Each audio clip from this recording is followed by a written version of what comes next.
going to get started today with our COVID update, and we are going to start with heart disease. Now, heart disease is probably going to be about a 3-part series.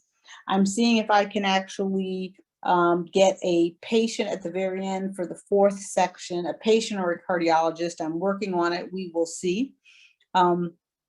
My name is Dr. Valda Crowder. For those of you who are new to this webinar, I've been an emergency medicine physician now for 30 years. All of the source documentation for this presentation is at AskDrV.us. These presentations are taped, so you can always go back and access them. And then you can follow me on Instagram or Twitter as I share information. All right, so let's get started. The structure of the webinar is 20 to 25 minutes, followed by Q&A. You can put questions in the chat, or you can put it in the Q&A icon. I look at actually both. You can do that while you're on the webinar right now. So you can do that immediately. All right, the intention of the webinar is to keep participants informed by COVID-19 science that will help them and their families stay healthy during the pandemic. I said to everyone that I would hang in there with you throughout the pandemic, and we are really turning the corner and coming to the end of this. But the goal was at the very beginning was for everyone to be motivated to create an action plan for themselves and their family, and also to create an action plan possibly for a broader community like a church or a homeowners association or a business. We have added wellness topics. These are wellness topics that have been suggested by the audience. So if you have a particular suggestion, send it on in. So the first half is an update, and then the second half is a wellness topic. All right, let's get started. Globally, we have had 164 million cases of COVID-19 with 3.4 million deaths worldwide. In the United States, we've had 33 million. So we've had about 20% of those cases with about 600,000 people that have died in the United States, which is really catastrophic. But we really are turning the corner with vaccinations and everyone getting vaccinated. Delta and United are now offering flights to all of the European tourist countries for those that are vaccinated. So again, the vaccine makes a huge difference in what we can and cannot do. Norwegian Cruise Line, as well as other cruise liners, are threatening to stop all Florida stops because the state has banned businesses from asking for proof of vaccination. Now, cruise lines are huge amounts of business because, you know, one ship will bring in 2,000 or 3,000 people to a port of call. This is going to be interesting to see if the cruise lines are able to actually negotiate some sort of exemption. Dr. Fauci actually said that the pandemic exposed undeniably the effects of racism, and specifically racism in medicine, and how the color of your skin impacts the care that you get and impacts your clinical outcome. And I think it was very important that he actually came out and said this.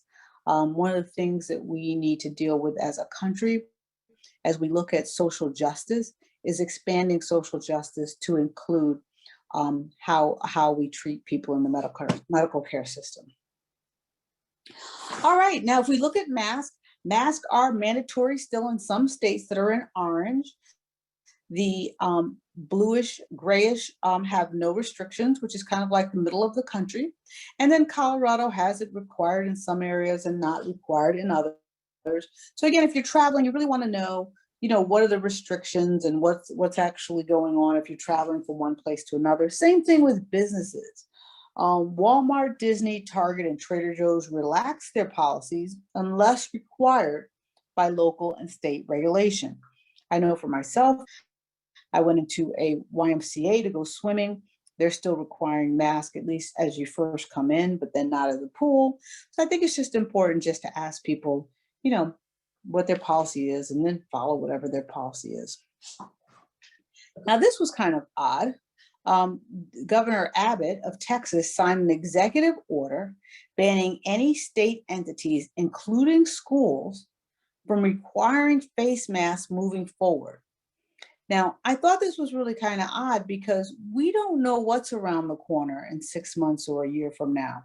So I think that, a law like this, an executive order like this, is really somewhat foolish. All right, as I've said to everyone, don't let your guard down. You still want to be reasonable. I wear a mask I personally wear a mask at work. I wear a mask when I'm indoors, and particularly any place that I think is has really more than just a couple of people. Hand washing and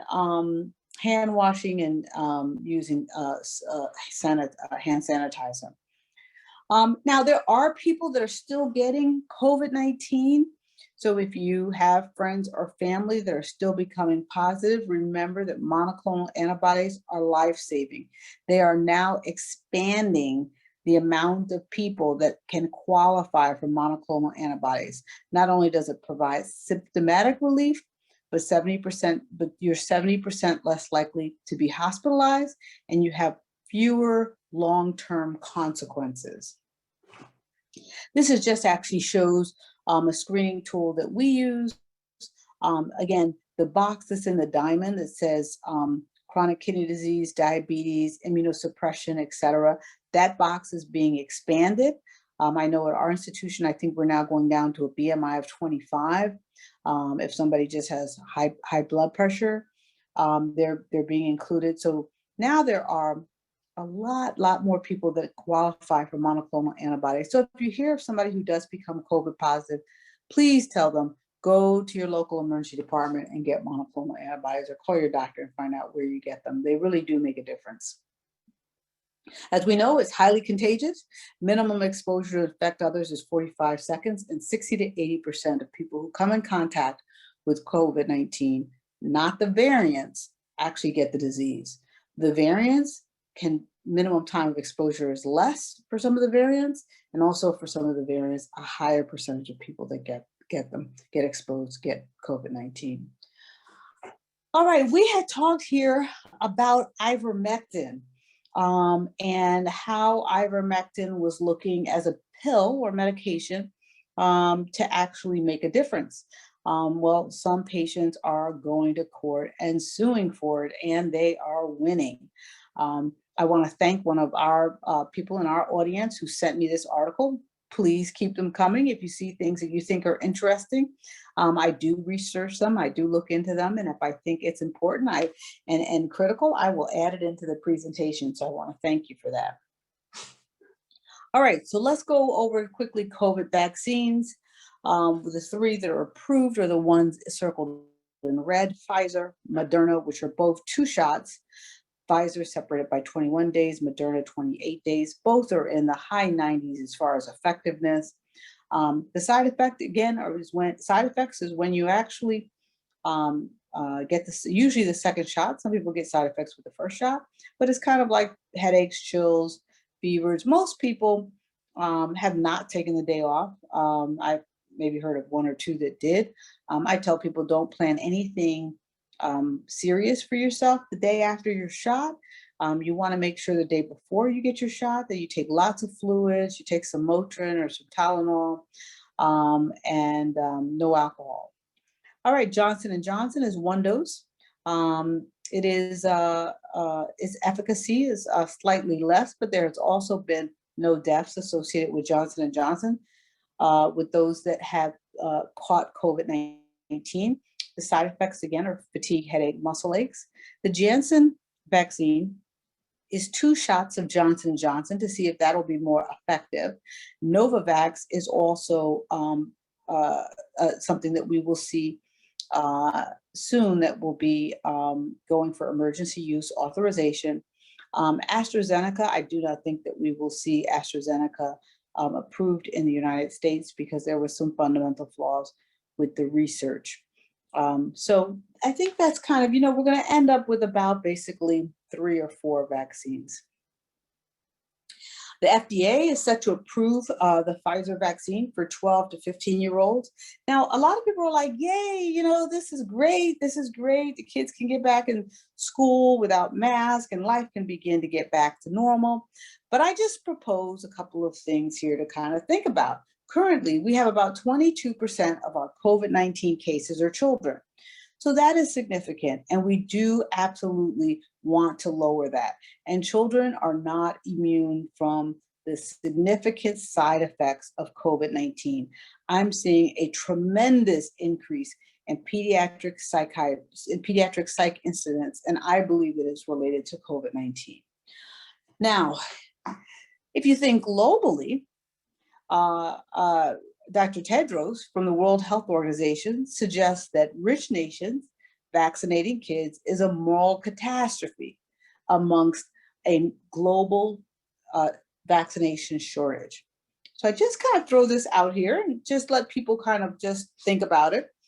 He urges wealthy countries to actually share with poorer countries before vaccinating kids, and specifically to share using Covavax, which we talked about once before, several months ago, which is a World Health Organization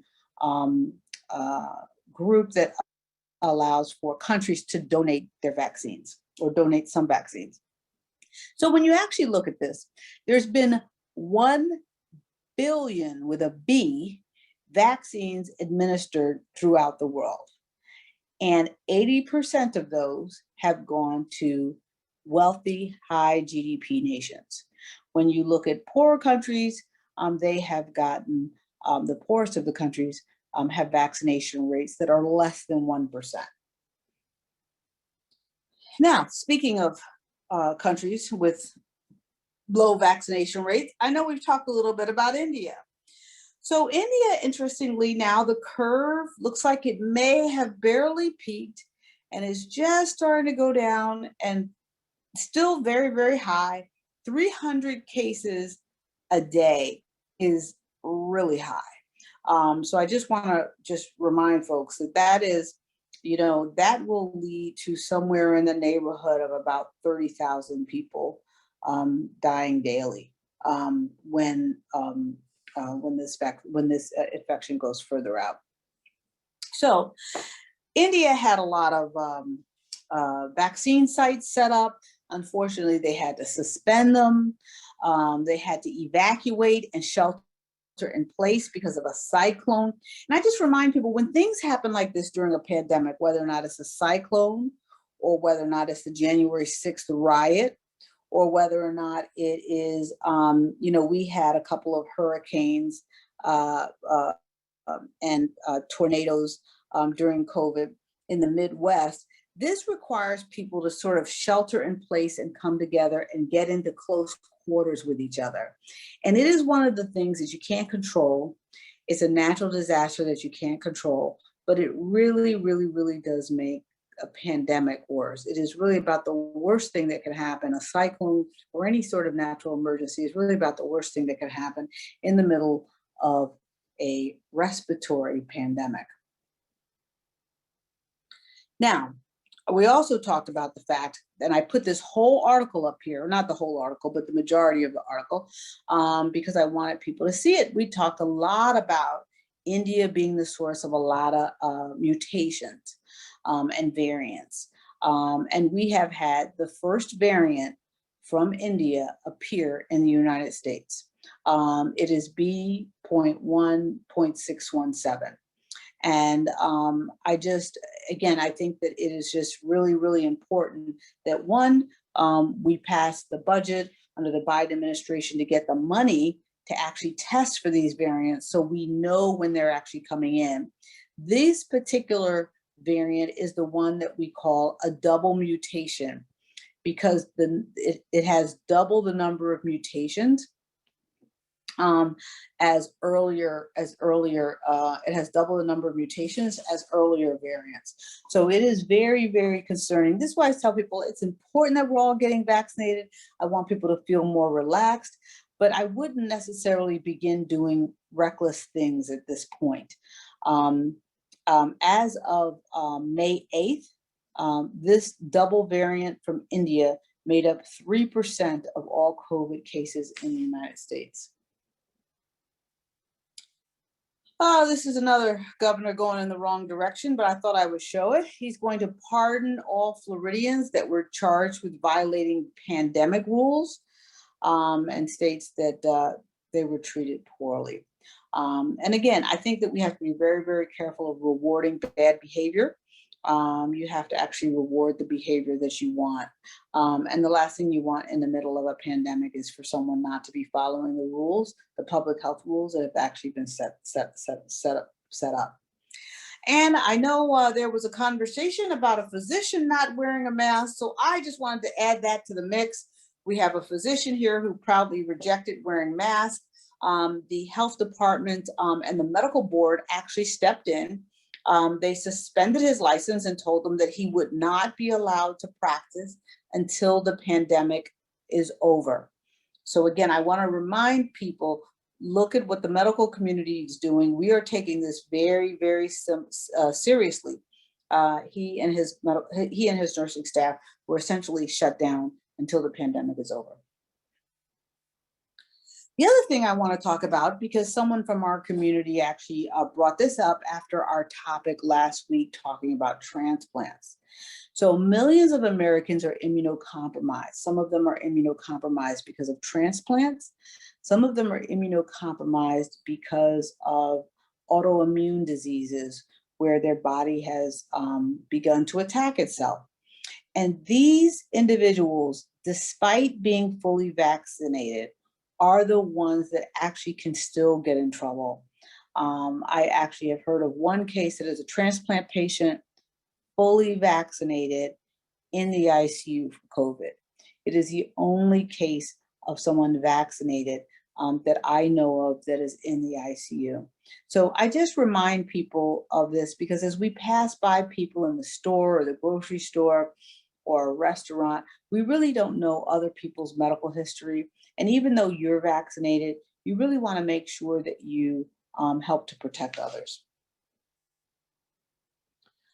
All right, and when we look at the real world data that we now have with 1 billion doses of vaccine being administered, it looks as if the coronavirus vaccines are proving just as effective in real life as they were in clinical trials. It even looks like they're doing a great job in the face of variants. So again, I haven't seen a table come out that actually says exactly which vaccines handle exactly which variant. I know that the Pfizer and Moderna vaccine both do fairly well with the UK and South African variant, but we now have probably 8, 9, 10 variants, and I'm sure they are hastily testing all of them against the vaccine. All right, so you're vaccinated, now what? Basically, you don't need to wear a mask outdoors in small groups, like if you're biking or running or exercising, and even indoors with small groups of people. So as physicians, we are having some of our meetings indoors because all of us are vaccinated.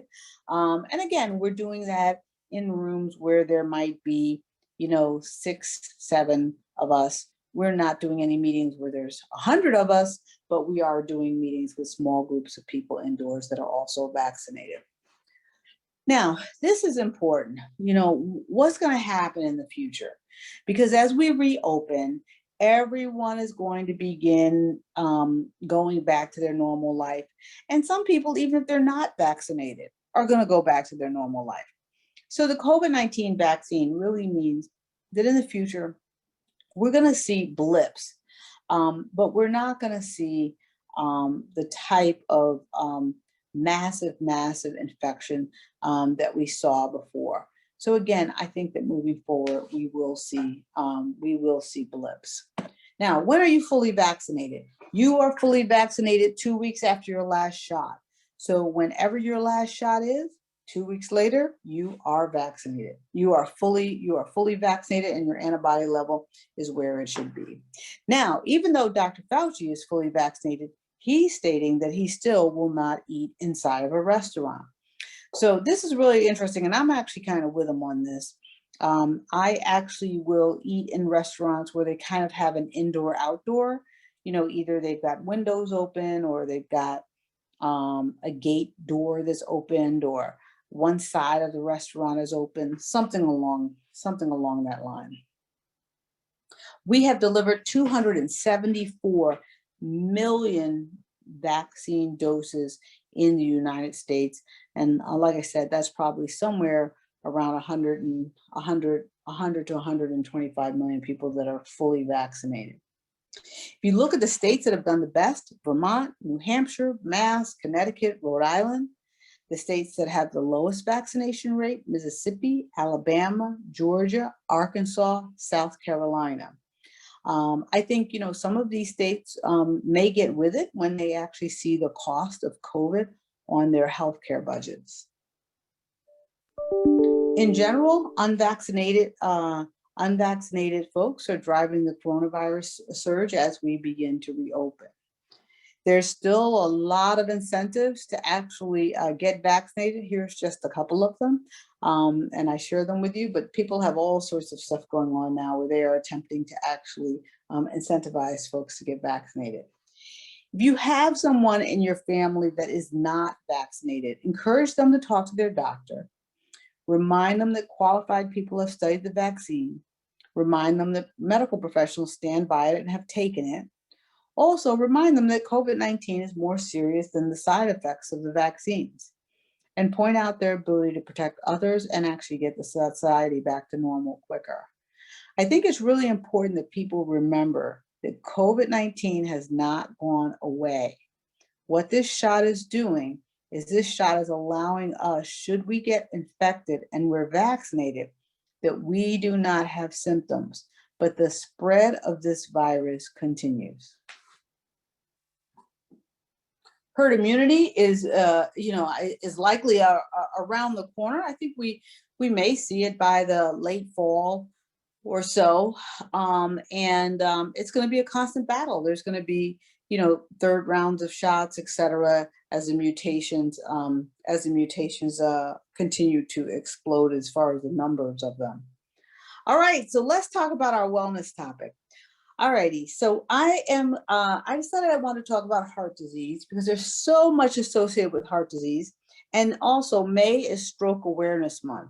So we're going to talk a little bit about heart disease, and then we're going to get into how it impacts, strokes, dissections, etc. So I want to just start off very at the very beginning. Your heart is basically a muscular organ, and it's about the size of your fist. It's really located right below your breastbone, a little bit to the left, right? And it pumps blood throughout your arteries and veins. The coronary arteries, which supply oxygen and nutrients to the heart itself, run along the surface of the heart. Now, there's a whole network of nervous tissue that actually causes your heart to actually contract and relax, and that is your pulse. Now, there's a sac around the heart, and that is called your pericardium, all right? So now, when you actually look at everything, your heart has 4 chambers. So you have the right side of your heart and your left side of the heart. The atrium is at the top of your heart. The ventricles are at the bottom of your heart. So if you actually look at it as right atrium, which actually receives the blood from and pumps it into your right ventricle. So the right atrium receives blood as it comes back from everywhere that is traveled in your body. The right ventricle actually receives the blood from the right atrium and then pumps it out to your lungs. When your blood goes out to your lungs, it comes back and it comes into the left atrium. Now it's oxygenated and it's ready to go back out again. And your left ventricle, which is the strongest chamber of your heart, pumps out oxygen-rich blood to your entire body. So this is essentially what it looks like. And then I've also shown a picture down here where you can see the coronary arteries along the surface of the heart. Now, I want to show a little bit more of a up-close view that has the vessels and everything involved. Now, the important thing is your aorta. Your aorta is the red vessel at the top. Your left ventricle pumps it out there.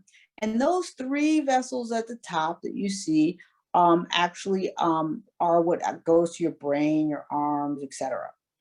Now, the other thing that is important is you have all sorts of valves. And so between your right atrium and your right ventricle, you have the tricuspid valve. Between your left atrium and your left ventricle, you have your mitral valve. And then there's a septum. And that septum actually keeps the right side of your heart and the left side of your heart separated. Now, this is really important because the right side of your heart, which you see there in blue, that is where blood is coming back from your body after all the oxygen and nutrients have been taken out of it. So the blue are the actual veins.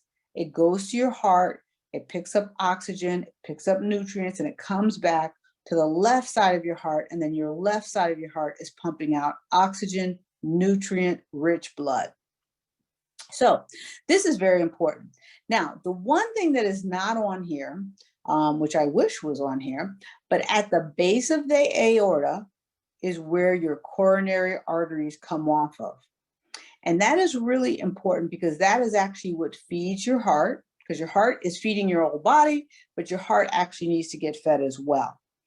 And what's important about that is when your heart pumps, so when your ventricles squeeze, that pushes all the blood out of that aorta, and that is all the blood that goes to your brain, your kidneys, your liver, etc. But when the heart relaxes, that's when your coronary arteries get filled, and that is when your heart gets fed with oxygen and blood. And it's very, very important when you look at high blood pressure and what's important with high blood pressure. It's always why I tell people the second number is the most important number of your blood pressure. All right, so there's a lot of different types of heart diseases, and this is just a couple. But coronary artery disease, congenital heart defects that people are born with, arrhythmias, dilated cardiomyopathy, heart attacks, heart failure, hypertrophic cardiomyopathy, where the wall gets very thick, and then all sorts of valve problems, mitral valve regurgitation, mitral valve prolapse, aortic stenosis. So we're not going to go over everything, but I am going to go over some of these things. So we're going to go over as much as we can today. Then we're going to continue on Thursday, and we're going to continue into next week. So we really go over all the things that are going on with people's hearts. So when people say, what is this thing about, I've got coronary artery disease. What is that? So that literally is a plaque, and it's a plaque buildup that occurs in your coronary arteries. There's a picture there to the right. And that plaque is made of cholesterol and platelets and all sorts of things. And it blocks your heart from actually getting oxygen-rich, nutrient-rich blood as food. And that's basically what happens with coronary artery disease. So that blockage can be a certain percentage. It can be what we call clinically insignificant disease. Maybe you've got a blockage of 20 or 30%. Then you've got clinically significant disease, 90, 99%. You can even have 100% occlusion. Now, there are also congenital heart defects. There are all sorts of things that can go wrong with the heart in a child that is actually born. So the heart is one of the later organs to actually develop, and there's all sorts of things that can actually cause a problem. So I'm going to actually blow this up a little bit. So I'm going to blow this up first so you can actually, this is the normal heart. Right? So this is a normal heart. The blue is coming back with no oxygen, no nutrients, going to the lungs, getting nutrients and coming back in the red. So this is what a normal heart looks like. The red and the blue are separated. Now, when you actually get a ventricular septal defect, this is where the septum there that's between the red and the blue is missing. So it shows the defect there in the membrane. And then you get mixing of blood is oxygenated and mixing of blood is not oxygenated. Then you have the same thing in the atrium, where the right atrium and the left atrium, you get mixing of the oxygenated and the unoxygenated blood higher up in the atrium. Now, aortic coarctation. Coarctation means narrowing. So this just means that when your heart pumps and it pumps blood out to the rest of your body, that basically what is happening is there's a narrowing, and it's having to push up against a narrow area, and it's having to work harder. Lastly, there's tetralogy of Fallot, which has a number of different things associated with it. You can have a narrowed pulmonary artery, you can have mixing with the ventricular septal defect, you can have a bunch of different things with tetralogy of Fallot. So that just kind of shows what some of the congenital defects actually look like. Now, let's talk about arrhythmias, because arrhythmias are when you have an irregular heartbeat. And it occurs when the electrical impulses that coordinate your heartbeat don't actually work properly. So as a result, your heart can beat too fast, it can beat too slow, or it can beat irregularly. Generally, your heart should be regular. So if you stop now and you feel your pulse at your neck or your wrist, it should be regular, like boom, boom, boom, boom, boom, boom. It shouldn't be boom, boom, boom, boom, boom, boom, boom, boom, boom, boom, boom, boom, boom, like that, which is irregular. So you can have a tachycardia, which means it's a high heart rate. It's going very, very fast. Maybe something you get a physiologic tachycardia when you just go exercise, right? You can have a bradycardia where it goes too slow. You can have a physiological or normal bradycardia when you go to sleep and you're resting. And then you can have premature contractions, which happen every once in a while. And then you can also have atrial fibrillation, which is where the aorta doesn't really beat like it should. It kind of quivers. So I want to show here below just an example. The first example is a regular heart and a regular EKG. Normal sinus rhythm is what we call it. Then in the second picture, and let me blow it up just a little bit so that everybody can see it.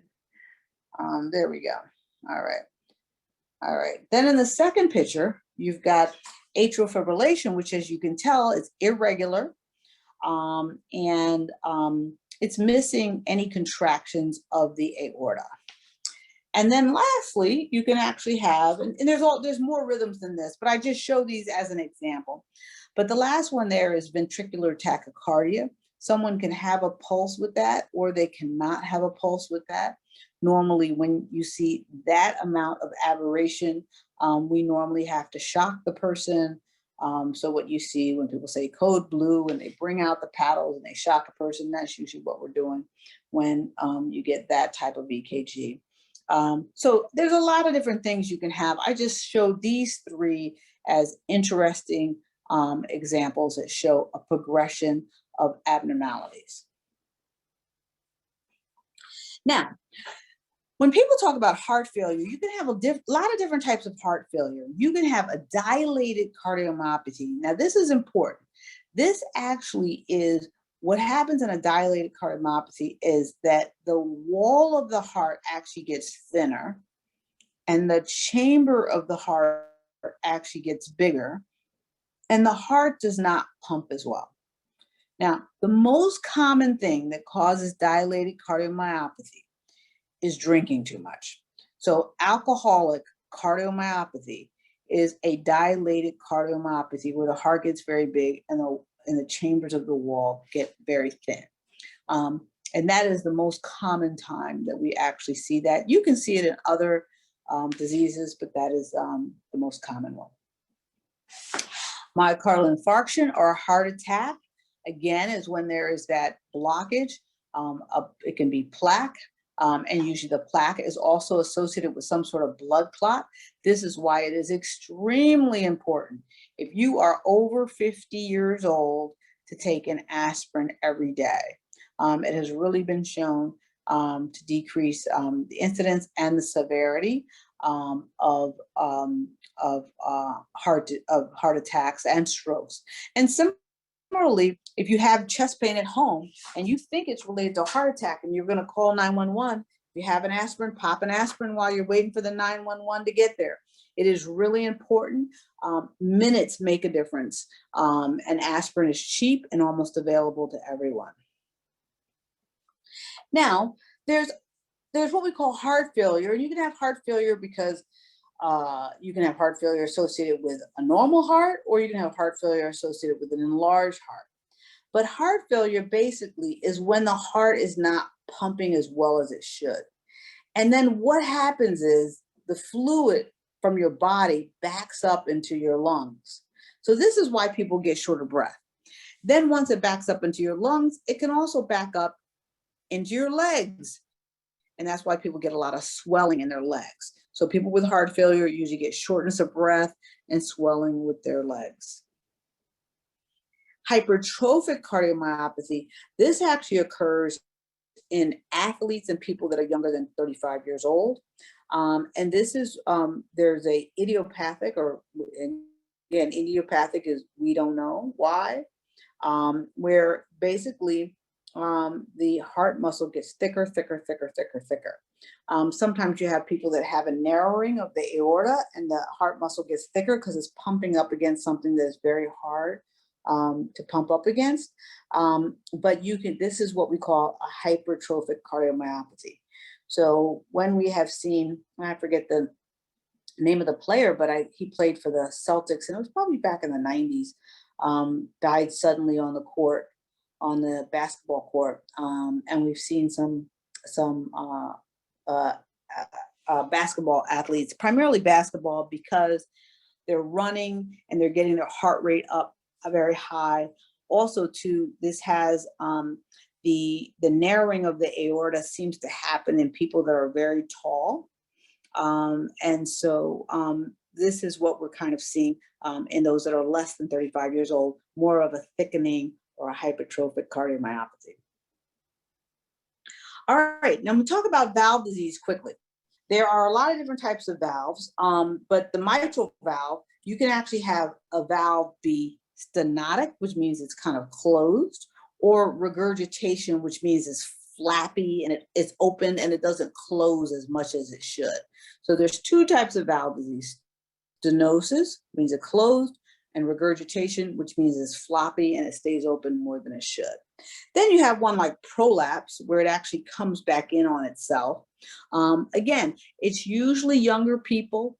It's not life-threatening for mitral valve prolapse. It can cause a heart murmur, and it's something that people actually diagnose by echo or ultrasound.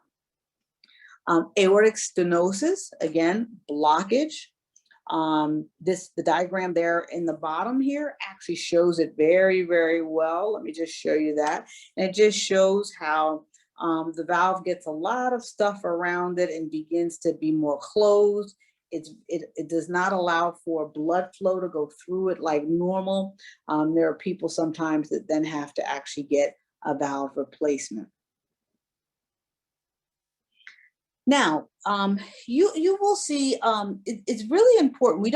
This doesn't occur as much, but we do see this in elderly people who maybe grew up particularly in rural areas where they didn't have as much access to healthcare. So rheumatic fever is caused by a streptococcal bacteria. And if it's not treated when the person is a child with antibiotics, then that child can grow up and later have what's called rheumatic heart disease. And rheumatic heart disease almost always affects the left side of the heart. And specifically, it'll affect the mitral valve. And this just shows a picture of how the mitral valve gets kind of closed.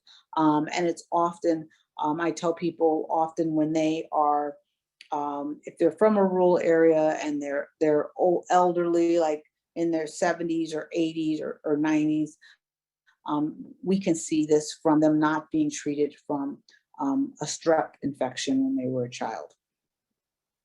Now, what's important is that this can cause aortic valve stenosis, and it can also cause mitral valve stenosis. If the valve does not close tightly, it can also cause aortic valve regurgitation and mitral valve regurgitation. Again, rheumatic fever primarily affects the left side of the heart, which is your mitral and aortic valves. But this is, these are some of the things that we deal with when people have not had very good access to healthcare in their younger lives. So it's very important if you actually think that a child has a strep throat, or that they get tested, or if they've contracted scarlet fever, make sure they take all their antibiotics. I tell people, whatever prescription you're given for antibiotics, take all of them. And again, proper hygiene and hand washing also help decrease the dissemination of strep infections. All right, so we are going to go to Q&A.